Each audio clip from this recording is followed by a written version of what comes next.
നമസ്കാരം. ബിസിനസ് മൂവിൻ്റെ പുതിയൊരു അധ്യായത്തിലേക്ക് സ്വാഗതം. ഇന്ന് ബിസിനസ് മൂവിൻ്റെ അതിഥി സുബൈർ, നാട്ടുകാരുടെ സുബൈറിക്ക, ഭക്ഷണപ്രിയരുടെ സുബൈർ ക്രീം കോർണർ, മറ്റു പലർക്കും നല്ല സുഹൃത്ത്, പ്രവാസി വ്യവസായി, അങ്ങനെ പല രീതിയിൽ എഴുത്തുകാരൻ, ചിത്രകാരൻ, സംഗീതപ്രേമി, അങ്ങനെ ഒരുപാട് പേരുകളിൽ നമുക്ക് അദ്ദേഹത്തെ വിളിക്കാൻ പറ്റും. നമസ്കാരം. ആദ്യമായി പരിചയപ്പെടാം. നമസ്കാരം. ഞാൻ നസീർ സലാം, ബിസിനസ് മൂവിൻ്റെ എഡിറ്ററാണ്. എന്താണ് എടുത്താൽ പൊങ്ങാത്ത വലിയൊരു ഭാണ്ഡം, ഓർമ്മകളുടെ ഒരു ഭാണ്ഡം, അല്ലെങ്കിൽ അനുഭവത്തിൻ്റെ ഒരു വലിയൊരു ശേഖരം അങ്ങയുടെ തോളിലുണ്ട്.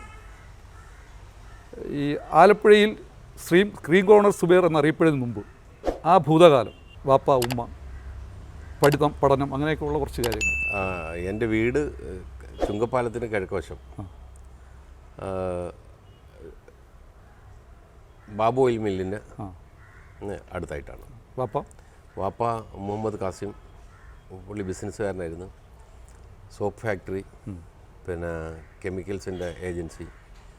അന്നത്തെ കാലത്ത് അതെ, അതൊക്കെ 70-നൊക്കെ മുമ്പ്.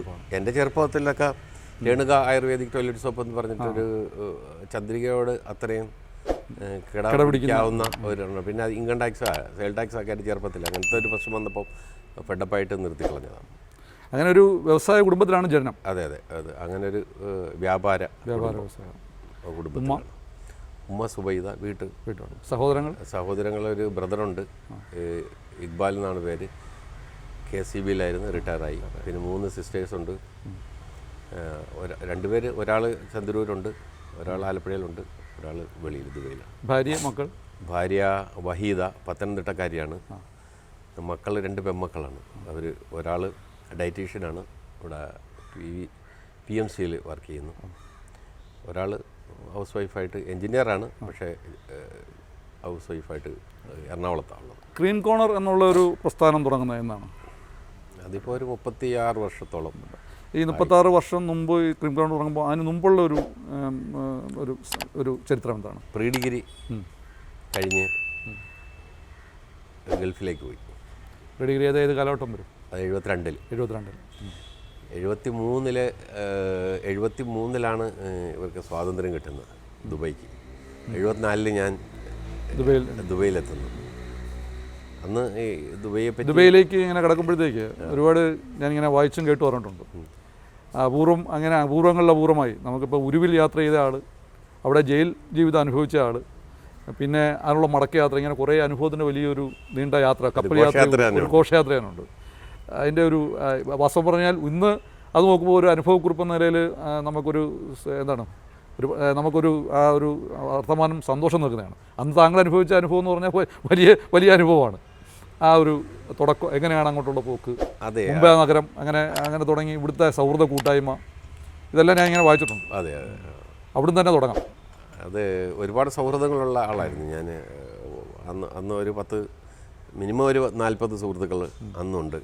എല്ലാവരുമായിട്ട് കാണുകയും കടപ്പുറത്ത് ഞങ്ങൾ സന്ധിക്കുകയും, യാലപ്പി ഈ അഷ്റഫ് എന്ന് പറയുന്ന പാട്ടുകാരനൊക്കെ. അപ്പോൾ ഞങ്ങൾ അങ്ങനെ ഒരു സൗഹൃദം. ആ സമയത്താണ് ഈ ഗൾഫ് ജ്വരം ഇങ്ങനെ പിടിച്ചു വരുന്നു. അപ്പോൾ ആദ്യം പിടിപെട്ട ആളാണ് ഞാൻ. അങ്ങനെ ഞാൻ പ്രീ ഡിഗ്രി കഴിഞ്ഞ് അത്യാവശ്യം ഈ മോട്ടോർ പെയിൻറ്റിങ്, വെൽഡിങ്, അങ്ങനെ പഠിക്കാവുന്ന സംഭവങ്ങളെല്ലാം പഠിച്ചു. 1 വർഷം കൊണ്ട് അതെല്ലാം പഠിച്ചിട്ട് ഗൾഫിലേക്ക് പോകുന്നത്. ഗൾഫിലേക്ക് പോകുമ്പം ഒരു ഗ്രൂപ്പ് വിസയിലാണ് പോകുന്നത്. കുറച്ച് മലപ്പുറത്തുകാരും എല്ലാം കൂടെയാണ് പോകുന്നത്. ഇവിടെ പോയി ബോംബെ പോയി അവിടെ ഒരു 2 മാസം. അങ്ങനെയാണ് സാധാരണ ഈ ഗ്രൂപ്പിൽ പോകുന്നവർക്ക്. അന്ന് ഈ ഷിപ്പാണ്, ഫ്ലൈറ്റ് വളരെ അപൂർവമാണ്. കപ്പലിൽ ടിക്കറ്റ് കിട്ടാനൊക്കെ കുറേ സമയമെടുക്കും. അങ്ങനെ 2 മാസം അവിടെ താമസിച്ച് അവിടെ അങ്ങനെയാണ് പോകുന്നത്. കപ്പലിലെ യാത്രയിൽ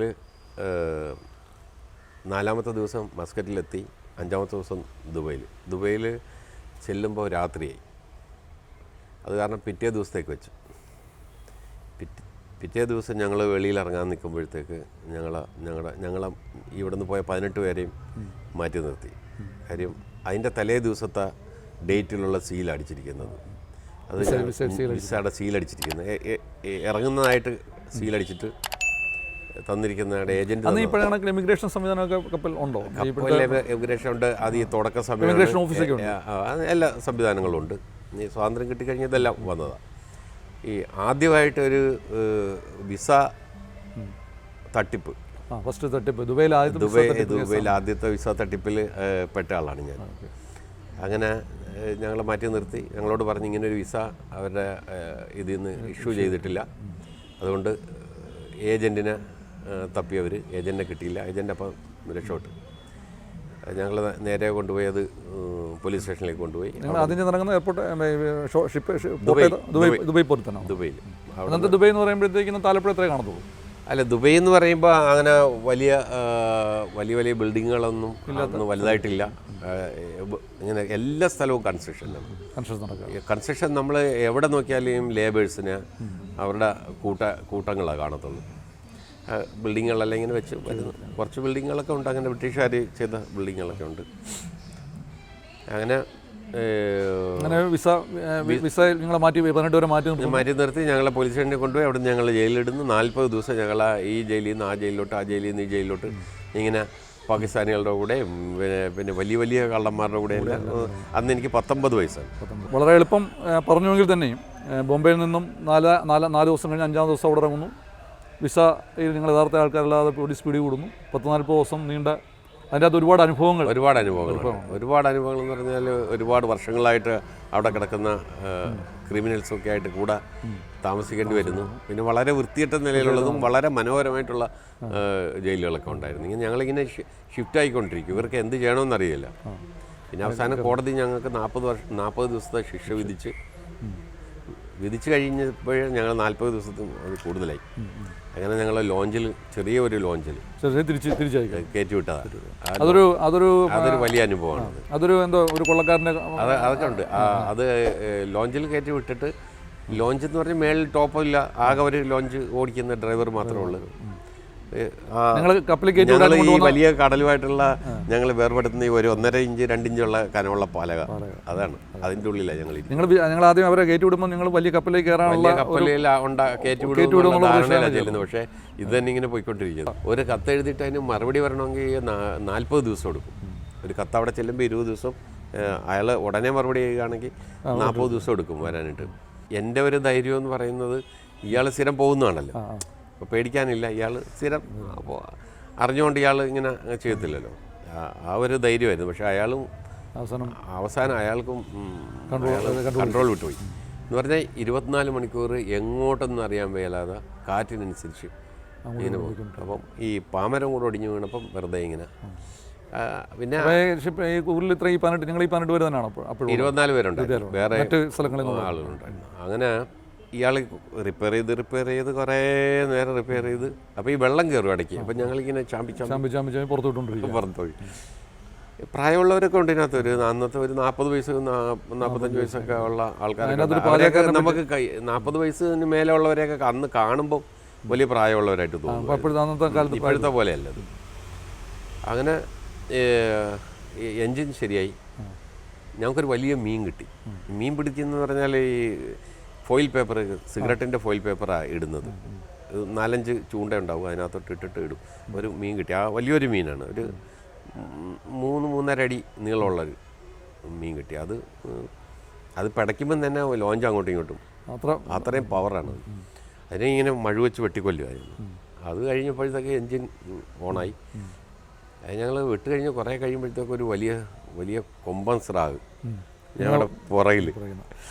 അതെങ്ങനെ വരാൻ കാരണം എന്താണെന്നറിയില്ല. അതിങ്ങനെ ഒരു സ്രാവിനെ കണ്ട് ഞങ്ങളിങ്ങനെ ഭയങ്കര സ്പീഡിൽ ഞങ്ങൾ വിടുന്നു. അതിൻ്റെ പുറകെ കുറച്ച് കഴിയുമ്പോൾ ഇതിനെ കാണത്തില്ല.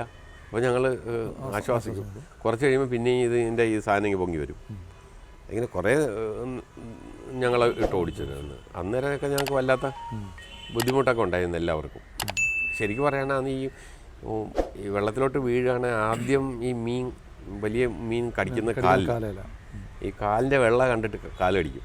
അത് കടിക്കാതിരിക്കാനായിട്ട് കാലെ കടിക്കുകയാണെങ്കിലുള്ള പ്രശ്നം എന്ന് പറഞ്ഞാൽ വേദന മൊത്തം അവസാനം തലയാ കടിക്കുന്നതെങ്കിൽ സ്പൈനൽ കോഡൊക്കെ അടിക്കുമ്പോഴാണെങ്കിൽ നമുക്ക് വേദന അനുഭവിക്കില്ല. അപ്പം ഞങ്ങൾ സോക്സൊക്കെ ഇട്ട് റെഡിയായിട്ട് പിന്നെ പിടിക്കുകയാണെങ്കിൽ അങ്ങനെ അങ്ങനെ പോകണേ എങ്ങനെ പോട്ടെ എന്നുള്ള. പിന്നെ ഈ ചെറുപ്പത്തിൻ്റെ ആ ഒരു മനസ്സുണ്ടല്ലോ, അങ്ങനെ പെട്ടെന്ന് ഒന്ന് കണ്ടാലും പേടിക്കുന്നു ഒരു. പിന്നെ ഞങ്ങൾ ഇപ്പോൾ ഈ 1 ബാൻഡ് റേഡിയോ ഉണ്ട് കയ്യിൽ. അപ്പോൾ ഇവിടെ നിന്ന് വീഴുമ്പോൾ മസ്കറ്റ് റേഡിയോ ഓരോ രാജ്യങ്ങളിലൂടെ ഇങ്ങനെ അവസാനം ഗുജറാത്ത് സ്റ്റേഷൻ കിട്ടുന്നുണ്ടായിരുന്നു. ആ സമയത്താണ് ഞങ്ങൾ അവിടെ എത്തുന്നു. ഞങ്ങളോട് ഇപ്പോൾ വേറൊരു അതിനേക്കാളും ചെറിയൊരു മീൻ വള്ളമുണ്ട്, അതിനകത്ത് കൊണ്ടുവന്നിട്ട് ഞങ്ങളുടെ അടുത്ത് പറഞ്ഞ് ഇറങ്ങിക്കൊള്ളാൻ പറഞ്ഞു. അതിനകത്ത് കയറാൻ പറഞ്ഞു. അത് ആ വള്ളത്തിനായി കയറി ആ വള്ളം. അപ്പോൾ ഇയാളുടെ കയ്യിൽ റെയിൽവേ പെട്ടിക്കകത്ത് നിറച്ച സ്വർണ്ണമുണ്ട്, റൈഫിളുണ്ട്, എല്ലാ സാധനമുണ്ട് ഇതിനകത്ത്. അന്നത്തെ കള്ളക്കടത്തുകാരനാണ്. അവൻ പോകുന്ന കൂട്ടത്തിൽ ഞങ്ങളെയും കൂടെ കയറ്റിയെന്നേ ഉള്ളൂ. അപ്പോൾ അന്ന് 200 ദിർഹം വെച്ചിട്ട് വാങ്ങിയിട്ടുണ്ട് ഗവൺമെൻറ്റിന് അന്ന് ഇയാൾ ഞങ്ങളങ്ങോട്ട് വിടാനായിട്ട്. അപ്പോൾ ഇയാൾ ഇതൊക്കെ കാണിച്ചു തന്നു, തോക്കും മറ്റേ സാധനമൊക്കെ ഇടയിലുള്ളതൊക്കെ ഞങ്ങളടുത്ത് കാണിച്ചു തന്നു. അപ്പോൾ പിന്നെ കസ്റ്റംസിൽ പിടിക്കാതിരിക്കാനായിട്ട് ഞങ്ങളെ സെപ്പറേറ്റ് ചെയ്തിട്ട് ഇയാളങ്ങ് പോയി. ഒരു 100 മീറ്ററിൻ്റെ കരയുമായിട്ട് 100 മീറ്ററിന് ഇപ്പുറത്ത് വെച്ചിട്ട് ഞങ്ങളടുത്ത് പറഞ്ഞ് വെള്ളത്തിലോട്ട് ചാടിക്കോളാൻ പറഞ്ഞു. മറ്റേ ഈ സിനിമ കാണുന്നതല്ലേ, ഞങ്ങൾ വെള്ളത്തിൽ ചാടി. അപ്പം എത്തമുണ്ട് ഈ ഇത്രയും വെള്ളം നീന്തി എന്ന് പറഞ്ഞാൽ ഒരു വലിവുണ്ട്. ഞങ്ങൾ 3 അടി മുമ്പോട്ട് പോകുമ്പം 2 അടി പുറകോട്ട് വരും, പിന്നെയും 3 അടി അങ്ങനെ കയറി. ഇതിനകത്തൊരു 9 ദിവസം ഇരുന്നിട്ടേ കാലൊക്കെ മരവിച്ചിരിക്കുക. ഒരു മുനമ്പിലാണ് ഞങ്ങൾ ചെന്ന് ഇറങ്ങുന്നത് ഈ രാത്രി. നടന്ന് ഈ മുള്ളിലൊക്കെ ചവിട്ടിയിട്ടുള്ള പോക്ക. ഇഷ്ടംപോലെ മുള്ളുണ്ട് അവിടെ ഈ ഗുജറാത്തിൽ. ഞങ്ങളെ കള്ളിമുള്ള് പോലത്തെ ഇതെല്ലാം കയറുന്നുണ്ട് കാലിൽ. അതിൽ നടന്ന് ചെല്ലുമ്പം പിന്നെയും കടൽ കാണും, തിരിച്ച് നടക്കുമ്പോഴും കടൽ കാണും. ഒറ്റ ഡയറക്ഷനിൽ പോയാലേ കടലില്ലാത്തതുള്ളൂ, അത് ഞങ്ങൾക്കറിയാലോ. രാവിലെ 4 മണി വരെ നടന്നു. അപ്പോഴേ ഒരു ലൈറ്റ് കണ്ട് ഈ ലോറി പോകുന്ന. പിന്നെ ആ ഡയറക്ഷനിൽ നടന്ന് അങ്ങനെ റോഡ് കണ്ടുപിടിച്ച് എല്ലാവരും 5-6 പേര് വീതം ഓരോ ലോറി, ഉപ്പ് ലോറികളാണ്, അതിൻ്റെ മുകളിൽ കയറി. അതങ്ങനെ കുറേ പോയി കഴിയുമ്പോൾ നല്ല തണുപ്പ് സമയമാണ്. കച്ച് എന്ന് പറയുന്ന സ്ഥലമാണ്. അവിടെ ഈ ഉപ്പുപാടങ്ങളാണ് മൊത്തമായിട്ട്. ഞങ്ങൾ ഒരു 4-5 പേര് ഹോക്കി സ്റ്റിക്കൊക്കെ ആയിട്ട് കൈ കാണിച്ച് നിർത്തി, ഞങ്ങളെ മാറ്റി നിർത്തി. അപ്പോൾ ഞങ്ങൾ വിചാരിക്കുന്നത് അവിടുത്തെ പോലീസോ കസ്റ്റംസോ എന്തെങ്കിലും ആയിരിക്കും എന്നാണ് ധരിച്ചത്. പക്ഷേ അത് കൊള്ളക്കാരായിരുന്നു. ഞങ്ങളുടെ ബാഗെല്ലാം മുകളിൽ ഇവിടെ നിന്ന് കൊണ്ടുപോയ ഞങ്ങളുടെ സുഹൃത്തുക്കളൊക്കെ തന്നിട്ടുള്ള കുറേ സാധനങ്ങളൊക്കെ ഉള്ള ബാഗ്, അതും ഇതെല്ലാം തലേ വെച്ചിട്ടല്ലേ നീന്തുന്നത്. ഇതും പിന്നെ ഈ പ്രായമായവൻ്റെതും കൂടെ ഞാൻ എടുത്തു. പ്രായമായ ഒരാളുടെ കൂടെ ഞാൻ 2 ബാഗുമായിട്ടാണ് ഞാൻ നടക്കുന്നത്. അപ്പോൾ ഇവൻ വണ്ടി വിട്ടുപോയി. ഞങ്ങൾ ഇങ്ങനെ ഹാൻഡ്സപ്പ് അവിടെ ഒന്നുമില്ല. പിന്നെ രണ്ടാമത് അടുത്ത ലോറി വന്ന് അതിനകത്ത് കയറി റെയിൽവേ സ്റ്റേഷനിൽ പോയി. അവിടെ നിന്ന് ഓരോരുത്തരുടെ ഈ പാച്ച് പോക്കറ്റ്, അന്ന് ഈ ജപ്പാൻ്റെ ഷഡിയൊക്കെ ഉണ്ടല്ലോ, അതിൻ്റെ പാച്ച് പോക്കറ്റ് ഉണ്ടാവും. അവിടെയെല്ലാം ഓരോരുത്തരുടെ കുറച്ച് പൈസയൊക്കെ ഉണ്ടായി. ആ പൈസയൊക്കെ വെച്ച് അഹമ്മദാബാദിൽ വന്ന്. അഹമ്മദാബാദിലൊരു രസമായ സംഭവമുണ്ട്. അവിടെ ഒരു വലിയ കൺജസ്റ്റഡ് ആയിട്ടുള്ളൊരു ഹോട്ടലാണ്. അത് ഞങ്ങളുടെ കൂടെ ഉള്ള ഒരാളുടെ റിലേറ്റീവിൻ്റെ. അവിടെ വന്ന് ഞങ്ങൾ ആദ്യമായിട്ട് ഒന്ന് കുളിച്ച് നല്ല എരിവുള്ള 40-49 ദിവസത്തിന് ശേഷം എരിവുള്ള ചോറും കറിയും ഒക്കെ കഴിച്ച് നല്ല സുഖമായിട്ട് കഴിച്ചിട്ട് ഉറക്കം വന്നിട്ട് വയ്യ. ഈ ഉറക്കമില്ലല്ലോ ഇതിനകത്തിരുന്നിട്ട്. അങ്ങനെ ഓരോരുത്തർ അവിടെ ഇവിടെ എല്ലാം മാറി കിടക്കുന്നുണ്ടായിരുന്നു. അങ്ങനെ ഞാൻ നോക്കുമ്പോൾ 2 കബർ അതിൻ്റെ ഇടയിൽ കയറി ഞാൻ കിടന്നു. രാവിലെ എഴുന്നേറ്റ് ഉണർന്ന് നോക്കുമ്പോഴത്തേക്ക് ഈ 2 കബർ അതിൻ്റെ ഇടയിലാണ് കിടക്കുന്നത്. പക്ഷേ ഈ കപ്പലിൽ നിന്ന് ഇതിൽ നിന്ന് രക്ഷപ്പെട്ടെന്നുള്ള ഒരു വിശ്വാസം വരുന്നില്ല. സ്വപ്നമാണോ യാഥാർത്ഥ്യമൊന്നും രക്ഷപ്പെടാൻ ഒരു സാധ്യതയില്ല. അതുപോലത്തെ ഒരു 2-3 മാസമായിട്ട് പീഡനങ്ങളുടെ അനുഭവം കൊണ്ട് നീണ്ട ഘോഷയാത്ര നടന്നുകൊണ്ടേയിരിക്കുകയാണ്. അതെ. അങ്ങനെ അവിടെ നിന്ന് പിന്നെ ഞങ്ങൾ പൂനെയിൽ വന്നു. പൂനെയിൽ നിന്ന് ബോംബെയിൽ വന്നു. അന്ന് ആലപ്പുഴക്കാരൻ്റെ മജീദ് ഉണ്ടായിരുന്നു. മജീദ് അവിടുത്തെ ദാദായിരുന്നു. ആളിവിടെ ഉണ്ട് ഇപ്പോൾ. പുള്ളിയുടെ പുള്ളി ഭയങ്കര സംഭവമാണ് അവിടുത്തെ. ഇവിടെ ഒന്നും ആർക്കും അറിയത്തില്ലത്. പുള്ളി അവിടെ ഭയങ്കര സംഭവമായിരുന്നു. ഭരിച്ചുകൊണ്ടിരുന്ന ആളാണ്. അണ്ടർവേൾഡിൻ്റെ കിങ് ആയിരുന്നു. ഞാൻ കുറച്ച് ദിവസം താമസിച്ചിട്ടുണ്ട് പുള്ളിയുടെ കൂടെ. അങ്ങനെ പുള്ളി പിന്നെ പുതിയ പാസ്പോർട്ടിന് അപ്ലൈ ചെയ്ത് അവിടെ നിന്ന് പാസ്പോർട്ടൊക്കെ പോയില്ലേ. പുതിയ പാസ്പോർട്ടിന് ബോംബെയിൽ നിന്ന് അപ്ലൈ ചെയ്യാൻ പറ്റത്തുള്ളായിരുന്നു. അന്ന് മദ്രാസിൽ ബോംബെയിലേ ഉള്ളൂ. ആദ്യത്തെ പാസ്പോർട്ട് മദ്രാസ്, രണ്ടാമത്തത് ബോംബെ. അത് കഴിഞ്ഞ് വീണ്ടും അപ്ലൈ ചെയ്തു. അവിടെ നിന്ന് തന്നെ കയറ്റി ഇങ്ങോട്ട് വിട്ട് 1 വർഷം ഇവിടെ വന്ന് നിന്നു. 1 വർഷം കഴിഞ്ഞ് പുതിയ വിസ എടുത്ത് വീണ്ടും ഇതേ റൂട്ടിൽ കൂടെ തന്നെ തിരിച്ചു വീണ്ടും പോയി അതേ സ്ഥലത്ത് തന്നെ പോയി. ഞങ്ങൾ അവിടെ കൂടുതൽ ചിലവഴിച്ചിട്ടുള്ള സ്ഥലമുണ്ട്, അവിടെ തന്നെ പോയി. അവിടെ എന്ത് ജോലിയില്ല അവിടെ? ഞാൻ അവിടെ AC മെക്കാനിക്കായിട്ടാണ് അവിടെ ആദ്യം ജോലിക്ക് കയറിയത്. അത് കഴിഞ്ഞ് പിന്നെ ബിസിനസ് വേൾഡിലേക്ക് വന്നു. എന്ത് ബിസിനസ്സാണ്? മറ്റേ റെഡിമെയ്ഡ് ബിസിനസ്, റെഡിമെയ്ഡ്, പിന്നെ അത് കഴിഞ്ഞ ടെക്സ്റ്റൈൽസ്. പിന്നെ അവിടെ ബിസിനസ്സിൻ്റെ ഒരു എത്ര നാളത്തേക്ക്? 12 വർഷം ഉണ്ടായിരുന്നു. 12 വർഷം ഉണ്ടായിരുന്നു. ഇപ്പം അവിടെ 12 വർഷം കൊണ്ട് ഒരു ബിസിനസ്സുകാരനായി മാറി. കുറേ ബിസിനസ് ചെയ്തു, ഒരുപാട് പല ബിസിനസ്. നാട്ടിലിടയ്ക്കിടയ്ക്ക് അവസാനം ഒരു പാർട്ണർ നന്നായിട്ടൊരു പണി തന്നു. പണി ഇടയ്ക്കിടയ്ക്ക് കിട്ടും, നല്ലൊരു ഒരു പണി കിട്ടുന്നത് നല്ലതാണ്. അങ്ങനെ ആ പണിയിൽ നേരെ താഴെ പോയി. അത് കഴിഞ്ഞ് പിന്നെ 5 വർഷം ഞാൻ ടെക്സ്റ്റൈൽ ഡിസൈനറായിട്ടും ഷോറൂം മാനേജറായിട്ടും ഒക്കെ അവിടെ ദുബൈയിൽ ഒരു അറിയപ്പെടുന്നൊരു ഫേമിൽ വർക്ക് ചെയ്തു. ടെക്സ്റ്റൈൽ ഡിസൈനിങ് എന്ന് പറഞ്ഞാൽ സാരി, പിന്നെ ഡ്രസ് മെറ്റീരിയലിൻ്റെ ഒക്കെ ഡിസൈനിങ്. ഞാൻ ആർട്ടിസ്റ്റ് ആയതുകൊണ്ട് എനിക്കത് വഴങ്ങുന്നുണ്ട്. അതിലൊക്കെ നല്ല. പക്ഷേ ഞാൻ ചെന്നപ്പോൾ മുതൽ എനിക്ക് ഏറ്റവും വലിയൊരു ആഗ്രഹം നാട്ടിൽ തിരിച്ചു വരണമെന്നുള്ളതായിരുന്നു. എനിക്ക് ആ നാടൊന്നും അത്ര പിടിച്ചിട്ടില്ല. അതിനിടയ്ക്ക് ഈ 12 വർഷം ഇടയ്ക്ക് വന്നു നിന്നു. വിവാഹം കഴിക്കുന്ന 2.5 വർഷം കഴിഞ്ഞ് വിവാഹമൊക്കെ ഗൾഫിലായിരിക്കുമ്പോഴാണോ? അതെ. ഗൾഫുകാരനായിട്ടാണ് ഒന്ന് വിവാഹം കഴിക്കുന്നത്. അപ്പോൾ ആഘോഷമായ ഒരു വിവാഹമായിരുന്നായിരിക്കും. ഒന്നുമില്ല, വളരെ കുതിരപ്പുറത്തൊന്നുമല്ലോ, വളരെ ലളിതമായിട്ടുള്ള വിവാഹമൊന്നും വേണ്ടി മാത്രമല്ല, സ്ത്രീധനരഹിത വിവാഹമായിരുന്നു. പിന്നെ ഞാൻ പഴയ ഒരു ജുബ്ബായിട്ടാണ് കല്യാണം കഴിച്ചത്. ശരി. കല്യാണത്തിന് പുതിയ ഇപ്പോൾ കാണുന്ന ഒരു ചില മുഖങ്ങളൊക്കെ കുട്ടിക്കാലം മുതലേ ഉള്ള ചില സ്വഭാവത്തിൻ്റെ ഭാഗമായിട്ട് തന്നെയാണല്ലോ ഡെവലപ്പ് ചെയ്തിട്ടുള്ളത്. അതെ. ഞാനൊരു ഒരു റിബൽ ചിന്താഗതി പണ്ട് മുതലേ ഉള്ള. അപ്പോൾ ഞാൻ പുതിയ ഡ്രസ്സ് ഉപയോഗിച്ചിട്ടില്ല. എനിക്ക് 8,000 രൂപ ചിലവ്. അറേഞ്ച്ഡ് മാരേജാണ്. എനിക്ക് അന്നത്തെ 8,000 രൂപ ചിലവുള്ളൂ. പെൺവീട്ടുകാർക്ക് ഇതൊക്കെ ഇഷ്ടമായിരുന്നു?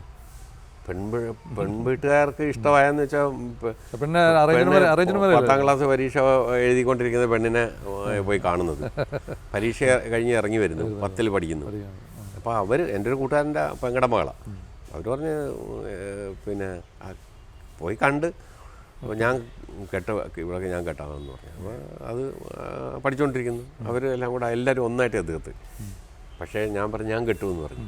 15ാമത്തെ ദിവസം ഞാൻ കെട്ടി ഇവിടെ കൊണ്ടുവന്നു. അത് ശരി, വെല്ലുവിളിച്ച് തന്നെയാണ് സംഗതി. 15ാമത്തെ ദിവസം ഞാൻ കെട്ടി ഇവിടെ കൊണ്ടുവന്നു. അവരുടെയൊക്കെ സമ്മതത്തോടെ തന്നെ കൊണ്ടുവന്നു. പക്ഷേ ഞാൻ ഇതുപോലെ അവരുടെ അടുത്ത് പറഞ്ഞ് എനിക്ക് വേണ്ടി നിങ്ങൾ ഒരു സാധനം ഉണ്ടാക്കാൻ പാടില്ല.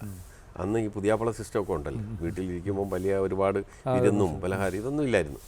അങ്ങോട്ട് കൊടുക്കലും ഇങ്ങോട്ട് കൊടുക്കലും, നിശ്ചയമില്ലായിരുന്നു, മോതിരമിടലില്ലായിരുന്നു, മാലയിടലില്ലായിരുന്നു, യാതൊരു പരിപാടിയില്ലായിരുന്നു. എൻ്റേതായിട്ടുള്ള ഒരു രീതിയായിട്ട് അങ്ങനെ കല്യാണം കഴിഞ്ഞു. ഞാൻ വാപ്പായോട് പറഞ്ഞു ഞാൻ ഓർഫനേജിൽ നിന്ന് കല്യാണം കഴിക്കുള്ളൂ. അങ്ങനെ വാപ്പയും എല്ലാവരും എതിർത്ത്. അങ്ങനെ എനിക്ക് 2.5 മാസം ലീവ് ഉണ്ടായിട്ട് 1 മാസം ഞാൻ ബോംബെ പോയി. 1.5 മാസം ബോംബെ ചിലവഴിച്ചു. എന്നിട്ട് പോയിട്ട് 2.5 കൊല്ലം കഴിഞ്ഞ് ഞാൻ വരുന്നത്. പിന്നെ ഒരു കോംപ്രമൈസിൽ പിന്നെ ഈ എനിക്കിഷ്ടമുള്ള പെണ്ണിന് എൻ്റെ ഇഷ്ടത്തിനുള്ള കല്യാണം, അങ്ങനെയാണ് അത് സംഭവിക്കുന്നത്. ഗൾഫിൽ നിന്ന് സ്വന്തം നിലയിൽ സമ്പാദ്യം ഉണ്ടാക്കിയോ? ഇല്ല, അതെല്ലാം അവിടെ ഏതാണ്ടൊക്കെ തീർന്നിട്ടാണ് വന്നത്. എന്നിട്ട് സമ്പാദ്യങ്ങൾ ഒന്നും ഇന്നും വലുതായിട്ട് സമ്പാദിക്കലും നടന്നിട്ടില്ല. ഉള്ളത് ചിലവാക്കി പോവുക. അതെ, അങ്ങനെ അങ്ങനെ ബുദ്ധിമുട്ടൊന്നും വരികയില്ല, കാര്യങ്ങളെല്ലാം ഇങ്ങനെ നടന്നു പോകും, അത്രേ ഉള്ളൂ. ഈ അതിനുശേഷം ഇവിടെ വന്ന് അതിനുശേഷമാണ് ഈ അവിടുന്ന് 12 വർഷത്തെ പ്രവാസ ജീവിതത്തിന് ശേഷം ഇവിടെ വന്നിട്ട് ആദ്യം ഞാൻ ദാസ് പ്രകാശ് ഐസ്ക്രീമിൻ്റെ ഏജൻസി എടുത്തു. അങ്ങനെ കട തുറക്കുന്നതിന് 1 ആഴ്ച മുമ്പ് എനിക്ക് തോന്നി അന്നൊരു ഐസ്ക്രീം കൾച്ചർ ഇവിടെ വന്നിട്ടില്ല, അതുകൊണ്ട് ജീവിക്കാൻ പറ്റുമെന്ന് എനിക്ക് തോന്നിയില്ല. അതുകൊണ്ട് ഞാൻ അതൊരു ചെറിയ റെസ്റ്റോറൻറ്റ് കൂടെ ആക്കിയിട്ട്